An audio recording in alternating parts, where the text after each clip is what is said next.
Sean bienvenidos nuevamente, a la historia incensurable. Gracias al buen apoyo que recibió el video anterior, decidí hacer la parte 3, del iceberg definitivo de dictadores. Para la parte 4, la meta es de 20 likes.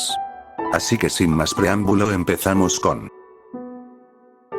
Creo que estoy haciendo un poco de trampa, ya que prácticamente, estoy metiendo a 3 dictadores como si fueran uno solo, pero ahora verán por qué. Fidel Castro consiguió el poder en Cuba, luego de sacar de la presidencia a Fulgencio Batista, en la Revolución Cubana. Es el líder que sin ser rey, ha estado más tiempo en el cargo, primero como primer ministro, entre 1959 y 1976, y posteriormente como presidente, entre 1976 y 2008, estando casi 50 años en el cargo. Luego de llegar al poder, Cuba se convirtió en una república socialista. Asimismo, en un importante aliado de la Unión Soviética, literalmente intercambiaban azúcar por petróleo. Gracias a la ayuda, o mejor dicho subsidio de la Unión Soviética, Cuba se desarrolló un poco durante casi toda la mitad del siglo XX, aunque luego de la caída de la URSS, toda la economía se fue a la basura. Se estima que Fidel Castro llegó a ser incluso más rico que la reina Isabel, mientras en Cuba, mucha gente se iba al otro mundo a causa del hambre. Ya en el 2008,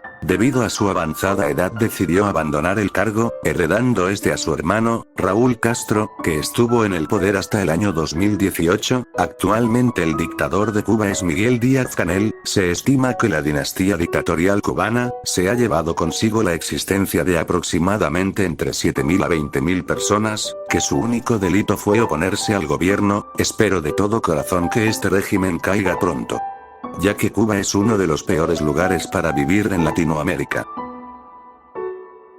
De igual manera que en el puesto anterior, voy a meter a 2 dictadores como uno solo, en este caso a Hafez al-Assad, y a Bashar al-Assad. Empezando con Hafez, su gobierno inició tras un golpe de estado en 1970, realizó diversas reformas económicas y políticas en el sistema de gobierno sirio, pero que no sirvieron de mucho. Por ejemplo, en 1988, la economía sufrió una estrepitosa caída del 50% en el PIB, además de reprimir las libertades civiles, centralizar absolutamente todo el poder en su persona. Además, se dedicó a combatir a diversos grupos fundamentalistas islámicos, aunque bueno, combatirlos no está tan mal que digamos, y reprimir a cualquier disidente. Hafez salió del mundo en el año 2000, aunque heredó el poder a su hijo, Bashar, quien ha seguido con el mismo sistema, aunque en el año 2011, inició un conflicto civil en su contra, derivado de la primavera árabe. Conflicto que, hasta la actualidad, ha dejado a cerca de 500.000 de desvividos, y cerca de 5 millones de desplazados.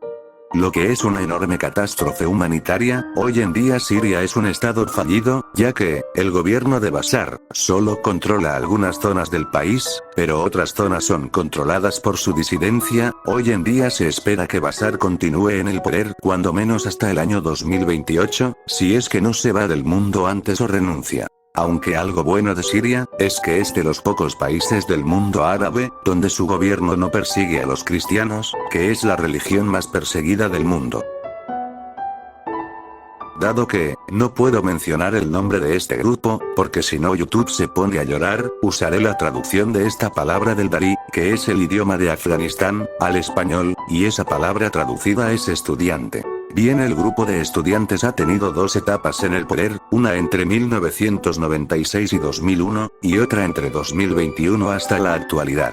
En el primer periodo, se aplicaron leyes muy estrictas, basadas en la ley santa del Islam, la cual es la ley Sharia, por lo que, la educación, el trabajo y demás cosas fueron prohibidas para las mujeres en Afganistán, además de que se prohibieron cosas como, el cine, la música, la televisión y otros medios de entretenimiento, por ser considerados como inmorales. Se realizaban desvivisiones públicas, ya saben a qué me estoy refiriendo, además de destruir patrimonio histórico, como los budas de Bamiyan, por considerarlos idolatría a otros dioses. Luego de que el país experto en dar libertad y democracia, los sacará del poder en 2001, y hasta la retirada de estos mismos en 2021, los estudiantes volvieron al poder en el año 2021, por lo que, varias de las viejas prohibiciones se reactivaron, como por ejemplo, las leyes que reprimen a la mujer en casi cualquier aspecto, obligando a taparse el cuerpo casi completamente, prohibiendo otra vez su acceso a las escuelas y al trabajo, e incluso recientemente prohibieron que su voz sea escuchada en público.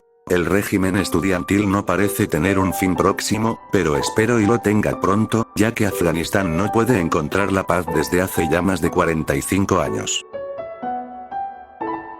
Mohamed Barre, fue un militar y dictador somalí, que llegó al poder del país del Cuerno de África en el año 1969. Mohamed impulsó reformas económicas y sociales que llevaron a Somalia a convertirse en un país socialista, y por ende aliado de la Unión Soviética en ese momento. También reprimió a su oposición, y a las etnias que se rebelaban en su contra, nacionalizó empresas e industrias, además de que su gobierno fue extremadamente corrupto, también parecía que por cada año que pasaba, se volvía más y más autoritario.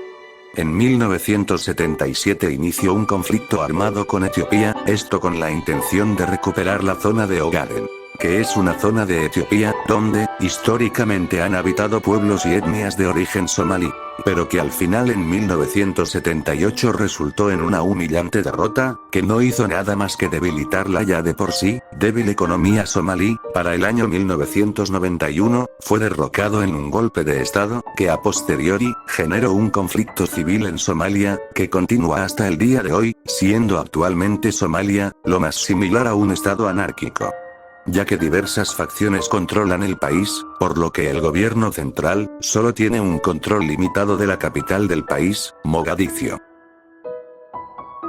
Los ayatolas han sido dos hombres que han gobernado al país heredero del imperio persa, desde 1979 hasta la actualidad. El primer ayatolá, el ayatolá Jomeini, llegó al poder después de la revolución islámica, que le arrebató el poder al Shah Mohammad Reza Pahlavi. El gobierno de este hombre fue distinguido por su gran fundamentalismo islámico, nombrando a Irán como una república islámica, estableció la ley sharia de una manera estricta, se realizaron desvivisiones públicas a los opositores a su gobierno, hasta su salida de la existencia en 1989. Ese mismo año, entra en el papel el siguiente actor político, el cual sería el ayatolá Jamenei, quien seguiría el mismo camino que su antecesor, restringiendo libertades civiles, también prohibiendo derechos a las mujeres, como por ejemplo el uso obligatorio y de manera correcta del hijab, que en caso de no ser usado correctamente, podrías ir a la cárcel, si eres una mujer iraní obviamente. Aunque aún así, no es un régimen tan estricto como el régimen afgano que analizamos anteriormente. Actualmente Irán, gracias al trabajo de estos hombres, es una teocracia islámica, ya que, el ayatolá es también uno de los líderes de la rama chiita del Islam. Hoy en día, Irán es uno de los mayores opositores a Estados Unidos, y a cierto estado que tiene una estrella de 6 puntas en su bandera. Además de estar cerca de desarrollar su primera arma de destrucción masiva de carácter nuclear.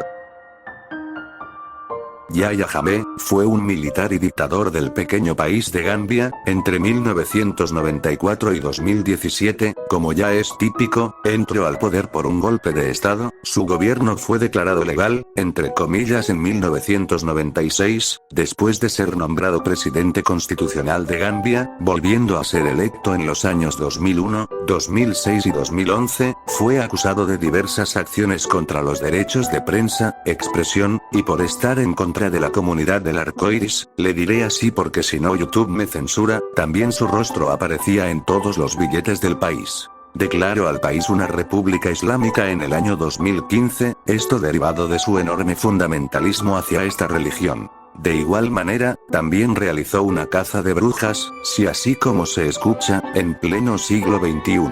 Además de hacer diversas declaraciones, no solo controvertidas, sino también algo bizarras, dijo que tenía la cura para enfermedades, como el SIDA, el asma y la infertilidad de la mujer. También llegó a decir que trabajó en un hospital que nunca existió, donde supuestamente habría curado a varias personas del SIDA y otras enfermedades. También fue muy corrupto. Su patrimonio al final de su presidencia fue estimado en $1.800 millones, contando con mansiones y negocios, que iban desde la venta de cebollas, hasta los servicios de transporte. Su régimen finalizó en el año 2017, luego de la intervención de otros países de África Occidental, y hoy en día se encuentra en el exilio en Guinea Ecuatorial.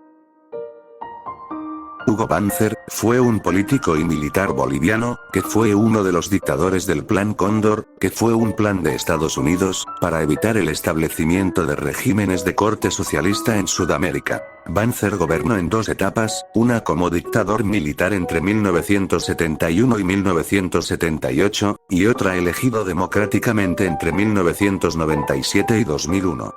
En la primera etapa, su gobierno fue bastante represor, ya que se encargó de oprimir a grupos indígenas, el clero, sindicatos, y estudiantes. Se le acusó de corrupción y desvío de fondos públicos en sus dos administraciones. Aún así, también intentó liberalizar la economía, aplicando medidas neoliberales y en favor del libre mercado. Mantuvo buenas relaciones con el tío Sam, ya que sin ellos no habría llegado al poder, abandonando en primera instancia el gobierno en 1978, luego de sufrir un golpe de estado, aunque intentó ceder el poder democráticamente entre comillas, ya que en las elecciones que se harían en 1978, hizo un fraude electoral para que un sucesor de su preferencia quedara en el asiento presidencial. Al final sufrió el golpe de estado por esto mismo, se le intentó juzgar, pero no se pudo concretar un juicio contra él, aunque estaba acusado de crímenes de lesa humanidad. Al final se presentó a las elecciones de 1997, donde ganó por apenas el 22% de los votos. Su gobierno finalizó en 2001, debido a que falleció de cáncer de pulmón.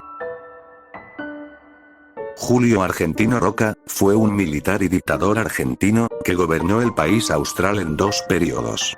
El primero entre 1880 y 1886, y el segundo entre 1898 y 1904, su gobierno se centró en la unidad nacional, buscando una centralización del poder en la capital Buenos Aires. También durante su gobierno, la Argentina llegó a ser uno de los países más ricos del mundo, lo que atrajo a miles de inmigrantes provenientes de Europa. Además de mejorar la infraestructura, calidad de vida, el sistema ferroviario, también se mejoró el sistema de agricultura y ganadería, que era el principal motivo por el que Argentina era un país muy rico en ese momento, pero si fue tan bueno, ¿por qué no está en el nivel 1 o 2? Pues por un motivo algo perturbador, el cual fue la llamada conquista del desierto, que fue el expansionismo argentino hacia el territorio patagónico, pero que se cargó con el enorme precio de acabar con la existencia de culturas originarias enteras, lo que entraría en la categoría de la palabra que empieza con G y termina en dio, que lamentablemente no puedo pronunciar, porque llega YouTube a hacer su berrinche. En la conquista del desierto, aproximadamente dejó a 3,200 habitantes originarios privados de la existencia, además de que los que eran capturados, eran llevados como mano de obra barata o mejor dicho, para trabajar obligatoriamente sin casi sueldo alguno, para las fábricas y ganaderías argentinas.